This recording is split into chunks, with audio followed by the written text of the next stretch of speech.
Okay, Baxter's week 4 sequence.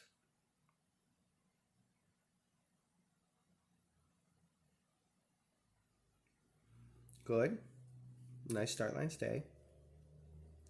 Needs a little needs a little bit more encouragement on that tunnel. I mean, you gave him. Just needs a little bit more than I would like. Hopefully, I'd like to see you have more tunnel commitment by now. But I know that's something that you have been working on with Baxter. Hasn't always had the best tunnel commitment. Um, So this is pretty good. You see how he comes around and then he starts trotting a little bit, slows right down there to a walk trot.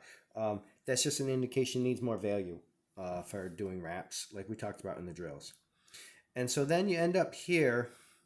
This what I'm not sure if you know what you did here. This is called a tandem turn or rear cross on the flat, where it takes the jump and then you kind of bring him around and then you cross behind him. This is a rear on the flat or tandem. Right there's your rear cross there, um, and you get through it, and you are successful. But in general, I don't think that's the best plan for you, at least for now. A rear cross on the flat, that tandem turn, it's not that difficult or anything. It's not that far beyond you, but I think that you would be better off, especially with Baxter, who likes to run with you. Because it so I guess I'll back up a sec. So it really does teach the dog to turn away from us while on the flat. I think you would have been better off doing a front when you came down here and doing a front cross on the wrap.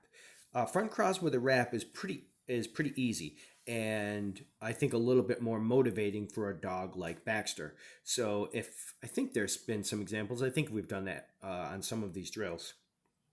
If not, let me know. We can talk more about that.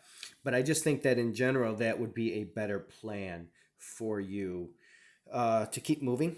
And then so if you had done a front cross on that wrap, where my right there, then you would have been able to then just run with Baxter through this instead of doing this, having that little hiccup, like, if he tandem turn and then doing that.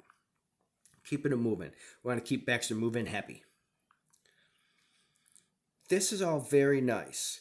I like the adjustment. If you notice, Baxter goes wide off of that jump, which is understandable. You did push in a little bit too long, and then you had to come back in to find the weave entrance